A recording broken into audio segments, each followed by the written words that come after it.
Karena gini, oke let's say kita ya pertumbuhan ekonomi 7,5% atau Hmm, 8% dan hmm, kita berhasil mencapai itu, hmm. let's say ya. Tapi kemudian pertanyaannya adalah, sejauh mana sih angka 7,5 dan Mhm, 8% itu benar-benar merepresentasikan, kesejahteraan masyarakat di mhm. grassroots gitu Iya, misalnya? alignment terhadap isu ini Hmm, ternyata diakibatkan oleh isu ini ya atau ya ya. disebabkan, sorry bukan Hmm. akibat. Itu juga harus di-align-kan gitu, jangan sampai bilangnya, "Oh ini karena ya membawa kepercayaan lagi," gitu kan, adalah Hmm. kemarahan Tuhan segala Ya macam, ya ya ya. bukan seperti itu. Mhm mhm. Secara saintis sudah, dikatakan ada begitu kan, deforestasi segala macam gitu kan. Di ekonomi makanya disebut sebagai tragedy of commons gitu kan.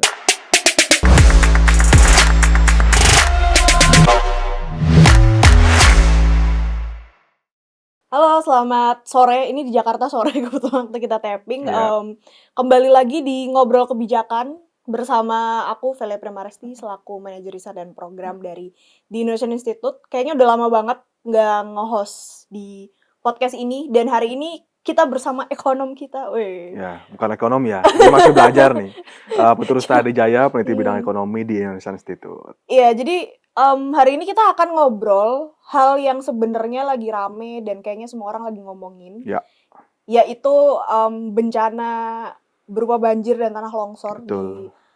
Sumatera Utara, Sumatera Barat, dan Aceh gitu ya, Iya. yang sedang menimpa, saudara-saudara kita, teman-teman kita di sana gitu. Kita semua kan tahu sebenarnya ini bencana bukan per se bencana alam lah ya, Iya, kalau kata Mas Dandi Laksono ini sebenarnya political disaster gitu, mhm, karena terjadi karena keputusan-keputusan politik yang mungkin salah, seperti itu. Nah, sebenarnya gue sendiri juga bingung mau berangkat dari mhm, mana karena mhm, ini, masalah yang complicated, tapi mungkin kita berangkat dari, apa namanya, isu global gitu mhm. ya, di mana kita tahu beberapa bulan yang lalu kayaknya Bulan kemarin, November. iya, November, di Brazil kita ada COP30 gitu kan. Iya, Basically itu adalah peringatan atau perkumpulan elit-elit dunia gitu kan, mhm, membicarakan perubahan iklim apa segala macem gitu. mhm, Eee, Komentar Mas Putu dulu deh soal itu, mhm. gimana? Kalau soal COP30 ya, atau Mhm, COP30. Oke, sebelum itu, mungkin banyak dari teman-teman yang nggak tahu terkait dengan yes. COP30, terus ada kemarin istilah terkait dengan UNFCCC, Hmm, ada istilah IPCC. Nah, ini mungkin diriku sedikit menjelaskan juga ya terkait dengan itu. Yang tadi kamu sampaikan ya COP itu atau, singkat dari Conference of the Parties, itulah mhm. pertemuan tahunan dari para anggota negara-negara UNFCCC, ya kan. Sorry, 30 berarti udah 30 tahun dong? Yes, Mhm, udah 30 kali ya, 30 iya tahun betul, yang kemarin terakhir itu di Belém, Brazil mhm, ya, ya dekat apa namanya, hutan Amazon. iya, Kemudian, UNFCCC itulah United Nations Framework Convention on mhm, Climate Change. Jadi konvensinya si PBB ini terkait dengan perubahan iklim kan. Tadi kan COP kan pertemuannya. Nah, untuk yang IPCC, Intergovernmental, Panel on Climate Change itu iya. adalah, istilahnya penelitian ilmiahnya gitu. Hmm, Dasar-dasar ilmiahnya yang nanti yang sudah diteliti nanti akan diserahkan kepada UNFCCC iya, dan juga didiskusikan di COP30 kan. Kalau bukan ngomong-ngomong, kalau ingin berdiskusi terkait dengan COP misalnya, seperti yang tadi kamu sampaikan ya, ada political di sana, hmm, ada political interest ya. Diriku sekali lagi tidak ingin mengatakan ada political will karena, sangat jauh sekali dari literatur, lebih, condongnya ke political interest, iya, ya kan, kepentingan politik dan juga, ada environmental politics di sana sebenarnya. Nah, yang dianggap sebagai disaster di COP30 kemarin itu mhm, adalah belum disepakatinya nih terkait dengan, transisi dari fossil fuels ke renewable energy dalam artian, eee, hard riset-nya, untuk hard action-nya untuk transisi itu belum disepakati gitu. Jadi masih ada kayak pengaruh dari petrol state juga kan di sana, hmm, negara-negara yang masih notabene menggunakan, fossil fuels, termasuk iya, kita juga begitu kan. Kita juga, maksudnya mayoritas daripada energi yang kita gunakan masih, fossil fuels. Nah itu masih terjadi hmm, disaster di sana. Kemudian, terkait dengan, pendanaan juga, itu masih belum adanya pergerakan yang cepat begitu. Padahal COP30 ini kan, 10 years ya untuk memperingati Paris Agreement, Iya, Persetujuan Paris, yang mana kita sudah meratifikasi Persetujuan Paris kan, iya. di Undang-Undang Persetujuan Paris. Nah, ini menjadi apa ya, adanya hambatan-hambatan, tantangan yang COP-COP sebelumnya itu sudah diskusikan, Iya. kemudian didiskusikan lagi, ini membuat apa ya, beberapa orang yang saya lihat juga, saya tonton, kemudian saya pelajari gitu, mengatakan bahwa ini kayak gitu-gitu aja COP-nya sebenarnya. Hmm. Hanya kayak pertemuan oke, kayak apa ya, adu ego, adu ide, saya akan melakukan ini. Apa namanya, on paper itu sangat bagus sekali, tapi again implementasinya segala macam, Iya. nah itu yang, masih sangat disaster sih. Iya, iya. Setuju sih karena, tadi lagi-lagi kan sebenarnya COP30 itu kan pertemuan para elit gitu ya, ya memang masyarakat sipil ada di sana Mhm, termasuk Buruka kemarin juga ke Brazil gitu kan, iya, Buruka Aman ke Brazil dan beberapa delegasi masyarakat sipil dari Indonesia juga kemarin ke Brazil betul. gitu. Nah, cuman, mmm, gue melihat ini tuh sangat heavy on western oriented kind of development gitu, Mhm, ngerti nggak sih? Kayak iya, jadi mereka yang bikin standar bahwa oke kita harus transisi energi mhm, gitu kan, kita harus, mulai menyiapkan climate change dan segala macam, tapi tadi lagi-lagi misalnya mereka juga nggak mendanai kok negara-negara yang mereka suruh untuk transisi energi ini mhm, misalnya gitu. mhm, Ini lagi-lagi correct me if I'm wrong ya mhm, gitu, karena ini juga kemarin yang dikritik, sama, sorry lupa, Rosa Luxemburg, mhm, Stiftung iya, dari Jerman gitu bahwa mereka tuh ngomongin hal-hal yang, apa ya, istilahnya tuh daki-daki gitu ya, kayak mhm, transisi energi dan segala macem, tapi mereka tuh selalu lupa gitu bahwa ketika lu minta itu dilakukan di negara-negara Global South termasuk Indonesia, mhm, ya lu juga punya tanggung jawab gitu untuk mendanai dan itu tidak dilakukan gitu iya, loh. Kayak gitu sih. Belum lagi kan kalau misalkan kita ngomongin, transisi energi, apa misalnya yang terkenal di Indo kan dan sekarang lagi digencarkan sama pemerintah banget kan EV gitu kan. mhm, Itu EV kan maksudnya? iya sorry EV, Mhm, mhm, electric vehicle itu. Nah, baterainya itu kan juga dari nambang gitu iya, maksudnya kan. betul, Nah, pertambangan itu kan juga lagi-lagi jadi apa, nikel ya kalau nggak iya, salah, kalau itu kan. nikel, lithium, Nikel, litium, itu kan lagi tren banget dan maksudnya dengan segala bencana yang sekarang terjadi di mhm, Indonesia mhm, gitu, lagi-lagi apakah apakah itu worth it gitu. iya, Nah, aku juga nggak tahu jawabannya seperti apa, ini lebih ke pertanyaan aja sih, pertanyaan reflektif iya, juga gitu. Apakah kita selamanya akan seperti ini mhm, gitu?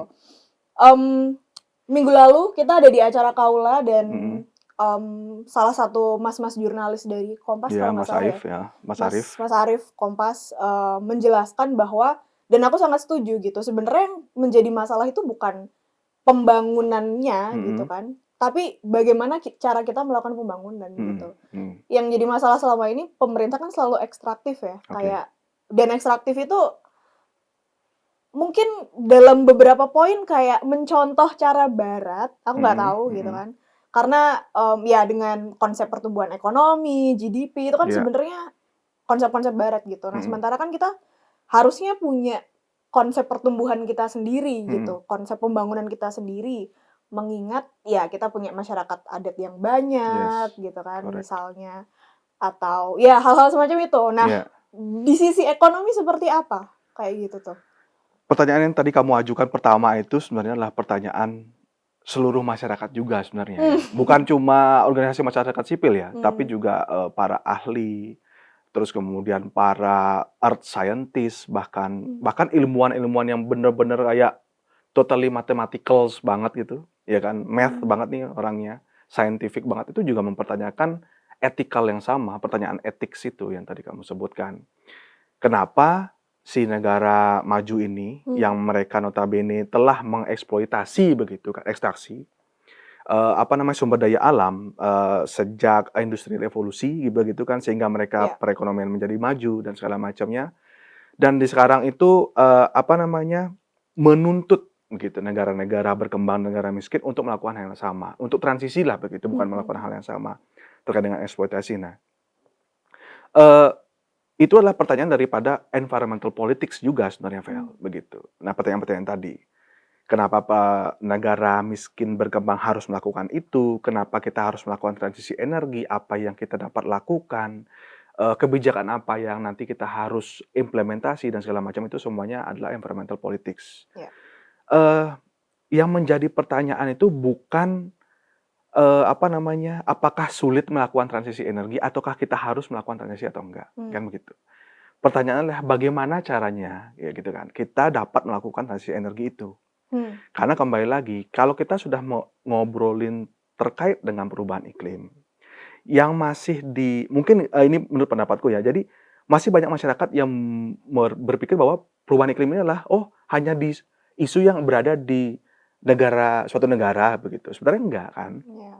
Apa yang terjadi atau apa yang dilakukan di negara yang lain misalkan yang eksploitatif, kemudian ekstraktif begitu akan memengaruhi daripada kondisi, emisi gas rumah kaca yang ada di atmosfer. Nah, itu nanti akan, terkait dengan menyerap daripada sinar matahari sehingga menjadi global warming dan segala macamnya itu sudah diketahui oleh banyak masyarakat. Nah, ini adalah isu global.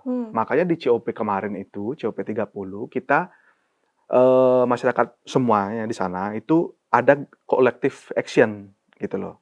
Ada global mutirau kalau nggak salah. Nah, ini kalau di Indonesia kan gotong royong nih, Ya. ya kan. Kalau di Bali ini ya menyambut beraya dan segala macam. Nah, ini adalah isu yang bersama yang harus diselesaikan bersama gitu loh. Ya. Nggak bisa bilang, oh transisi energi itu harus dilakukan oleh misalkan Indonesia saja, yang lainnya nggak bisa gitu. Maka dari itu, kalau udah ngomongin perubahan iklim nggak bisa satu-satu. Kemudian terkait dengan, apa tadi, pertambangan dan segala macam, iya. Based on bagaimana, apa namanya, EV itu kalau misalkan di literatur, di life cycle analysis-nya begitu kan, memang tidak green-green banget.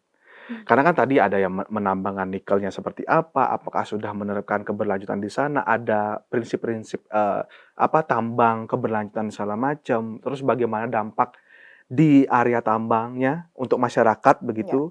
Kemudian, masyarakat adatnya juga, ya kan, apakah ada pertumbuhan ekonomi di, daerah tambangnya. Nah, itu pertanyaan-pertanyaan lain gitu kan. Tapi ya untuk mendapatkan itu kita harus, menambang kan, mau tidak mau begitu kan, untuk membuat, EV dan segala macam. Ya. Begitu juga dengan, apa namanya, yang kemarin tuh AI misalnya. Nah, AI itu kan ada chips-chipsnya tuh yang untuk komputernya, itu juga ditambang semuanya. Ya, ya, ya. Menggunakan mineral kritis dan segala macam. Airnya Sehingga juga banyak ya. yes, air yang digunakan Air, juga listrik. banyak gitu. Bahkan ya, sempat tak baca di salah satu website namanya TruthDigs itu. Air yang, yang digunakan untuk membersihkan ruangan yang untuk membuat chips itu 20.000 kali lebih banyak dibandingkan untuk membersihkan ruangan operasi. Jadi betapa banyak air yang mesti digunakan. Nah, ini semua ini berkelindan gitu, karena ini proses earth system lah, sistem bumi dan segala macamnya, dan sistem ekonomi dan segala macamnya. Oleh karena itu, kebijakan-kebijakan ataupun misalkan kebijakan ekonomi kita ngomong ya, ini dari sisiku kebijakan ekonomi ya, kayak subsidi misalnya, kemudian pajak karbon yang notabene telah diterapkan gitu oleh Ya. pemerintahan sekarang, ya di-align sebenarnya dengan prinsip lingkungan, begitu sih, Vel. Jadi gap-nya ada di situ ya, bahwa oke kita punya regulasi semuanya udah in place gitu, tapi somehow nggak implementatif gitu Iya, berarti iya. artinya. Oke. Semuanya ya look good on paper kan. Ya, Mhm. kita selalu ngomongin implementasinya masih kurang Iya, iya. nih, tata kelolanya dan segala macamnya itu. Iya, itu sih sebenarnya yang selalu dikritik sama kita juga ya Iya, di Indonesian Institute gitu, bahwa kita tuh sebenarnya nggak kurang-kurang produk hukum betul, kok gitu betul. untuk misalnya izin tambang, izin sawit gitu. Cuman yang Mhm, menjadi permasalahan memang selalu implementasinya, budaya hukumnya sih kalau iya, bahasa orang hukum gitu ya.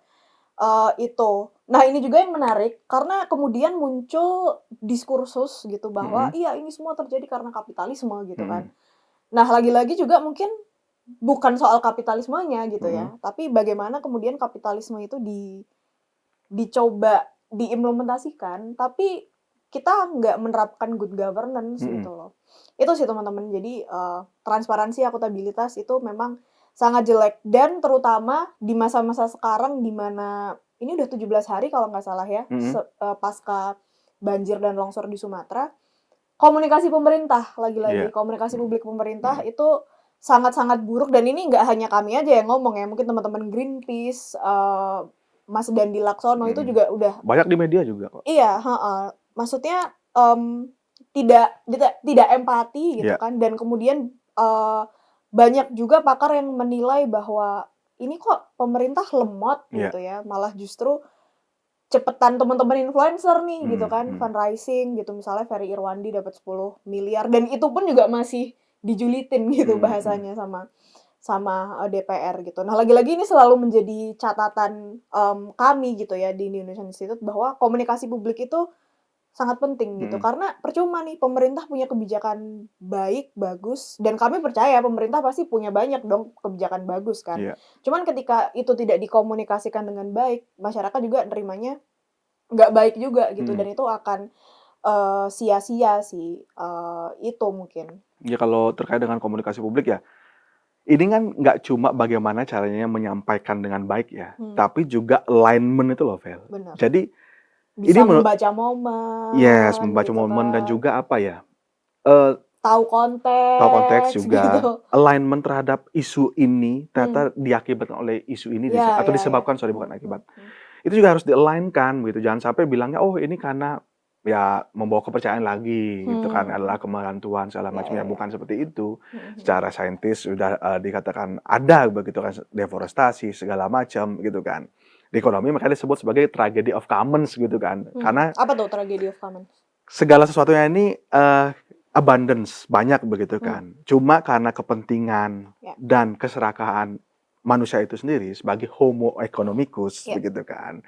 Mereka itu yang mengeksploitasi segala sesuatunya, apa, sumber daya alam yang ada Hmm, begitu. Padahal sumber daya yang ada itu ketika dibagi secara merata itu sebenarnya untuk seluruh yang ada di bumi itu dapat, apa, merata begitu benar. dimiliki bersama begitu. Nah, Ya. tapi kembali lagi tragedi of commons itu yang membuat ya kayak deforestasi, overfishing misalnya, Mhm sorry, ya mhm. overfishing sehingga ikannya tuh nggak ada dan segala macam, Ya ya. terumbu karangnya jadi rusak, Mhm. bla bla bla. Pakai Nah itu, racun gitu-gitu ya? pakai racun Ya. segala macam, dan juga pertanian juga begitu kan, Mhm. apa, karena yang berfokusnya adalah mencari cuan itu. Mmm, Makanya di Kaula kemarin ya sempat kita ikutin gitu beberapa acaranya dan juga di IOF kemarin. ya. Itu ya nggak bisa enggak gitu untuk, apa namanya, meniadakan lingkungan dengan ekonomi ya harus menyelesaikannya Mmm, gitu, udah nggak bisa lagi.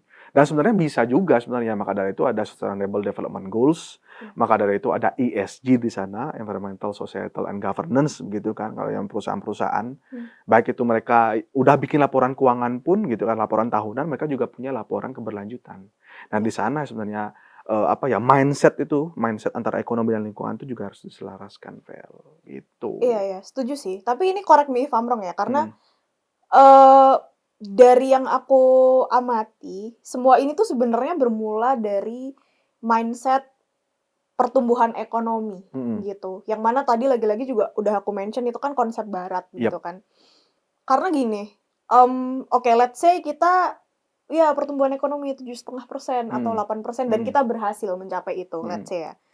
Tapi kemudian pertanyaannya adalah, sejauh mana sih angka 7,5 dan Mhm. 8% itu benar-benar merepresentasikan, kesejahteraan masyarakat di Mhm. grassroots gitu Iya. misalnya. Karena pada akhirnya kan 8% itu ya cuma angka gitu kan, Mhm. dan itu bisa didapatkan dengan ya tadi misalnya Iya. ekstraktif atau, apa namanya, ya apapun lah gitu kan, Mhm. atau bahkan kalau nggak salah juga termasuk, ngasih apa, kredit gitu ya ke Mhm. masyarakat gitu Mhm. kan, sehingga daya belinya naik gitu kan, pertumbuhan ekonomi naik Iya. gitu kan misalnya. Nah, tapi kan itu pertanyaannya kayak, itu bener-bener menggambarkan kesejahteraan kita nggak sih Mhm. di akar rumput Mhm. gitu? Itu pertama. Nah, kedua, karena kemudian mindset-nya itu kayak, "Iya pertumbuhan ekonomi, semua harus pertumbuhan ekonomi." Bahkan terakhir, Pak Purbaya, Mhm. Menteri Keuangan itu di podcast-nya Pak Gita Wirjawan juga, mmm, waktu itu beliau membicarakan soal gaji guru gitu kan, Mhm. dan kemudian jawabannya adalah, "Oh iya, saya mau fokus dulu ke pertumbuhan ekonomi," gitu. Nah, ini lagi-lagi kayak, kenapa ya mindset-nya pertumbuhan Iya. ekonomi gitu kan. Dan, yang terjadi ya ketika mindset-nya selalu pertumbuhan ekonomi, hutan kita dibabat habis Mhm. gitu. Mhm. Udah, apa, nggak ada good governance, tata kelola jelek, hutan dibabat-babatin, mindset-nya juga cuma pertumbuhan ekonomi. Nah, terus gimana gitu? Apakah ada cara lain gitu Mhm. ya, untuk kemudian kita bisa sejahtera tanpa tanpa terlalu punya mindset yang economic growth Hmm. oriented gitu, atau memang ya mau nggak mau gitu kita harus pertumbuhan ekonomi nih gitu karena Iya. itu standar global gitu misalnya. Kalau disebut kita itu caranya pertumbuhan ekonomi, Hmm. menurut negara barat kamu bilang ya, diriku kurang setuju dengan itu. Karena sudah banyak, bahkan dapat kubilang mayoritas negara-negara barat yang di Eropa misalnya, bahkan Australia, Jerman dan segala macamnya itu sudah mengarahnya itu ke pertumbuhan yang berkelanjutan itu bahkan jauh sebelum kita juga gitu, Oke, jauh. bedanya coba. Mereka itu mendorong green economy misalnya, Hmm. ataupun terkait dengan blue economy, ekonomi kelautan, ekonomi hijau yang tadi. Mereka itu, terkait dengan transisi energi misalnya, mereka itu membuat, apa namanya, produk-produk atau barang atau jasa begitu yang sifatnya green in the long term gitu kan. Misalnya, untuk, energi angin ya kan ada wind turbine-nya tuh, kemudian apalagi, untuk energi surya ada solar PV-nya segala macam. Nah, ketika mereka melakukan itu, mereka itu menggunakan sumber daya manusianya itu yang high skill semua. Yang, membuat, istilahnya chips-nya lah untuk solar PV ataupun membuat, turbine segala macam, kemudian membuat generatornya ataupun storage-nya, energi storage-nya, DKK. Nah, itu high skill semua gitu. Walaupun yang tadi sempat aku bilang, ya sebelum-sebelumnya mereka juga melakukan ekstraktif atau eksploitasi terhadap sumber daya alam Tapi gitu kayak kan. mereka udah selesai dengan fase itu gitu kali ya. Kalau bisa dikatakan selesai, sebenarnya belum. Karena masih ada juga yang melakukan seperti itu. Oke. Cuma kembali lagi mindset-nya. Hmm. Kalau kita berbicara, kita bicara 1960, 1970-an dulu dah gitu. Bagaimana environmental movement itu bekerja, bagaimana environment politics itu muncul. Ya karena tadi, yang pertama, kita tuh sudah melihat kondisi dunia ini ternyata berubah gara-gara eksploitasi yang kemarin-kemarin itu sejak industri revolusi. Masyarakat semakin aware pada saat itu bahwa, oh kenapa ini semakin banyak misalnya curah hujannya ataupun, semakin panas dan segala macamnya. Kemudian di sana itu mereka jadi makin aware dengan adanya sebuah buku. Ini kalau nggak salah judulnya itu Silent Spring ya. Nah itu terkait dengan penggunaan pestisida yang notabene, memengaruhi supply chain makanan mereka gitu. Jadi ketika over semuanya, berlebihan itu akan memengaruhi keseluruhan. Kurang lebih seperti itu. Jadi awareness mereka terhadap environment itu menjadi tinggi selama atau di tahun 1960, 1970-an. Kembali lagi pertumbuhan ekonomi, kalau tadi kamu tanya angka matriks tadi, yang nggak bisa sebenarnya menjawab apakah itu menunjukkan kesejahteraan, menunjukkan equality, enggak. Itu hanya matriks saja. Ya GDP is a metric ya. Maka dari itu banyak banget ekonom, bahkan, pemenang Nobel pun begitu, yang mengkritisi Konsep itu. produk domestik bruto itu, PDB itu atau GDP ini. Ini sebenarnya dikritisnya udah, mungkin beberapa dekade terakhir ya. Oke lah katakan 10 sampai 20 tahun, terakhir. Maka dari itu kan ada banyak sekali, indeks-indeks baru ya kayak HDI atau Human Development Index, indeks pembangunan manusia, kemudian ada Happiness Index misalnya. Nah, itu yang dapat menggantikan sebenarnya PDB ini. Yang tadi kamu sampaikan, "Oh, kita fokus ke pertumbuhan ekonomi dulu," misalnya beliau. Padahal kalau melihat pertumbuhan ekonomi kan ada kesejahteraan guru juga di sana. Ketika gurunya meningkat, bisa konsumsinya meningkat begitu kan, ya otomatis pertumbuhan ekonomi akan tercapai. Nah, itu yang tadi tak sebut, kenapa nggak di-align-kan saja? Dan problemnya adalah ketika kita berbicara ekonomi terus, ini mungkin yang aku baca ya, aku belum menemukan alignment dari Bapak Menkeu terhadap lingkungan ini sebenarnya. Padahal ini bisa diselaraskan dan sejalan banget begitu loh. Nah, maka dari itu integrasi antara Kemenkeu misalnya, kemudian dengan gitu Kemenhub, kemudian KLH, Bappenas, SDM, BUMN itu sebenarnya di sana core-nya. Ekonomi dan lingkungan itu nggak berjalan sendiri, bukan masing-masing, tapi ya bersama-sama. Gitu. Iya, tadi di poin soal bagaimana negara-negara barat itu mulai menjalankan green economy gitu misalnya, dan itu ternyata dijalankan oleh orang-orang yang high skilled gitu ya. Ya. Berarti kan artinya harusnya pemerintah bisa invest di SDM lebih banyak, ya kan?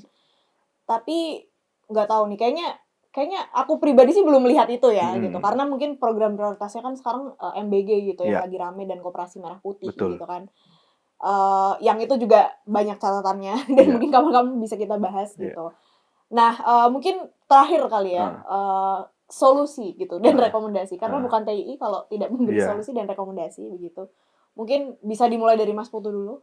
Jadi gimana nih kita ke depannya selain tadi integrasi, good iya. governance gitu kan dan yang lain-lain? Diriku masih berharap, apa ya, akan banyak sekali teknokrat Hmm, yang bilang pemerintah itu salah. oke. Bukan salah ya, kurang tepat nih Pak, atau Ibu dalam kebijakannya. Based on science atau evidence based policy ya kita selalu ngomongnya. Kebijakan berbasis bukti mengatakan ini jangan dilakukan karena apa, akibatnya akan ini. Ya.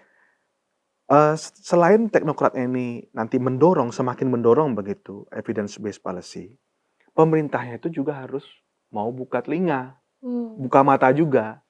Karena sempat di wacanaku yang beberapa terakhir tuh bilang, eee, kalau kita ini kayak udah bencana alam misalnya, kurang hmm, lebihnya kan ini udah bencana alam, ini kan banyak nih, hal-hal yang harus diperbaiki. ya. Menggunakan duit dari mana misalkan, atau alokasi duitnya untuk bencana alam ini begitu kan. Padahal kalau kita investasikan untuk melestarikan alamnya, keberlanjutannya, kan bisa mencegah bencana alam yang lain. Ya. Sehingga alokasinya itu ya untuk misalkan kesejahteraan yang lebih produktif, ya kan, begitu, atau Hmm, konsumsi yang lebih produktif. Sehingga ya investasi yang memang kelihatan mahal mahal di awal ini yang harus dilakukan oleh pemerintah. Nah, itu kembali lagi ke mindset. ya. Jangan sampai kalau udah sampai ada bencana alam dan segala macamnya, kemudian diperburuk dengan Komunikasi komunikasi jelek yang gitu. sangat-sangat jelek itu, ya Hmm, semakin memperparah dan bahkan kayak melukai juga ya. masyarakat-masyarakat ini, Iya begitu. bener, bener melukai sih karena kayak di Aceh tuh dan ini di sosial media ya Mhm, udah beredar gitu, bendera Gerakan Aceh Merdeka mulai berkibar mhm, lagi gitu kan, bendera-bendera putih gitu dan maksudnya kita juga nggak pengen nih Indonesia konflik lagi gitu hanya karena, pemerintah kurang kompeten gitu ya iya, dalam dalam, mengatasi, specifically soal bencana di Sumatera dan Aceh ini mhm, gitu. Soal poin itu, heeh, setuju dan mungkin menambahkan juga gitu mhm, ya dengan nada yang agak pesimistik gitu iya, karena sejujurnya aku juga udah nggak tahu harus gimana gitu karena semua rekomendasi kan udah banyak dikeluarkan bahkan oleh think-tank lain dan sebenarnya muter di hal-hal yang itu-itu iya, aja. iya, iya, Cuman gini, menurutku semua itu pilihan gitu kan. Oke pemerintah memilih untuk melakukan industri ekstraktif untuk atau atas nama pembangunan ekonomi gitu. Sementara kita juga sebenarnya punya pilihan untuk tadi misalnya green economy apa segala macam gitu. Tapi yang mungkin perlu disadari juga, tadi kalau pakai bahasanya Mas Putu perlu dibuka lagi mata dan mhm, telinganya mhm, adalah bahwa ya setiap pilihan itu punya konsekuensi dong gitu yes, kan. correct, Dan ketika pemerintah melakukan ekstraktif, ya konsekuensinya kayak sekarang gitu. Bencananya gede mhm, banget, dan bahkan banyak ahli yang mem-forecast gitu ya, itu pemulihannya bisa sampai 30 tahun, bayangin. betul, 30 tahun itu gua udah umur berapa itu? Udah 60 tahun gitu kali ya, mhm, udah 50 sekian, dan itu lama banget gitu maksudnya, mhm, gitu. Kita mau cari duitnya dari mana gitu kan pertanyaannya, sementara Pak Presiden Prabowo Subianto aja nolak-nolakin bantuan dari luar mhm, gitu. Nah, itu aja sih sebenarnya pertanyaan reflektif untuk kita semua dan terutama untuk pemerintah gitu ya. Oke, semuanya pilihan, tapi ya setiap pilihan itu ada konsekuensi dan iya, harganya juga nggak murah mhm, gitu. Itu sih mungkin ya mhm, penutup dari kita. Begitu teman-teman, terima kasih udah nonton Ngobi ke episode kali ini. Untuk teman-teman yang mungkin penasaran dengan kerja-kerja TI iya, yang lain bisa cek di website kita ada di www.theindonesianinstitute.com yes. dan selain itu kita juga ada sosmed lain, ada di mana? Instagram ada di Mmm, @indonesian.institute, mhm, kita di Facebook juga ada di Indonesian Institute, ya, di X atau sebelumnya Twitter ada di mhm, @the_indonesian, kemudian kita ada di YouTube juga ya, Vel? ya, di Indonesian Institute Iya, dan tentunya ada di YouTube Geolive. betul sekali. Gitu teman-teman, mungkin kita akan seneng banget kalau teman-teman ada komentar, Yes. respon, atau mungkin pertanyaan gitu ya. bisa ditaruh di kolom komentar aja. Nanti mungkin akan kita bahas di Instagram atau di video selanjutnya. Sampai jumpa lagi dan sekarang giliranmu bersuara. Bye-bye.